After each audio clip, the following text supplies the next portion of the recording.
Saudaraku, aktivis lingkungan sekaligus Ketua Formatur KP3 Zamzam Mubarak menyoroti keras dugaan reklamasi liar di kawasan Danau Lutawar, Aceh Tengah.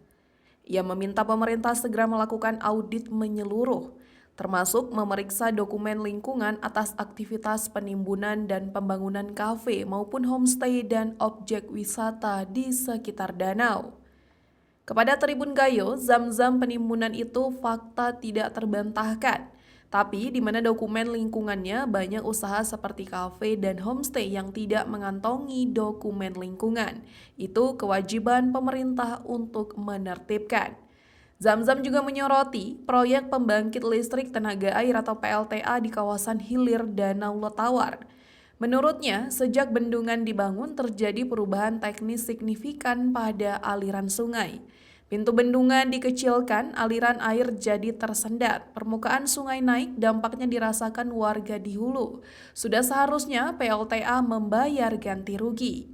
Dirinya juga menambahkan banjir yang kerap terjadi di sejumlah kampung di hulu danau saat musim penghujan datang. Zamzam meminta pemerintah Kabupaten Aceh Tengah segera melakukan audit dan kajian reklamasi dan revitalisasi Danau Lutawar yang mencakup dua program utama, normalisasi dasar danau seperti pembersih endapan sampah dan pembuatan kanal banjir serta pembebasan lahan untuk PLTA. Zamzam menilai langkah tersebut belum menyentuh akar persoalan. Ia menyebut belum ada sistem teknis yang memadai untuk menyedot sampah dari dasar danau.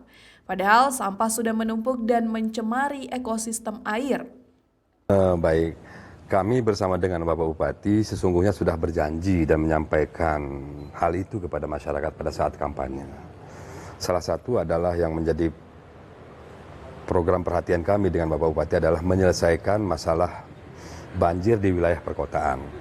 Karena kami dengan Bapak Bupati sudah sampaikan itu kepada masyarakat, maka pada saat itu kondisi Aceh Tengah hujan dan Bapak Bupati sedang melaksanakan tugas di luar.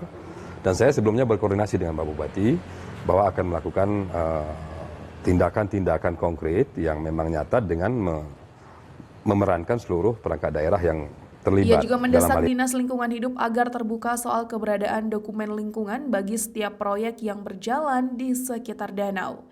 Dikatakan dirinya butuh transparansi, jangan sampai reklamasi atas nama pembangunan malah merusak warisan alam.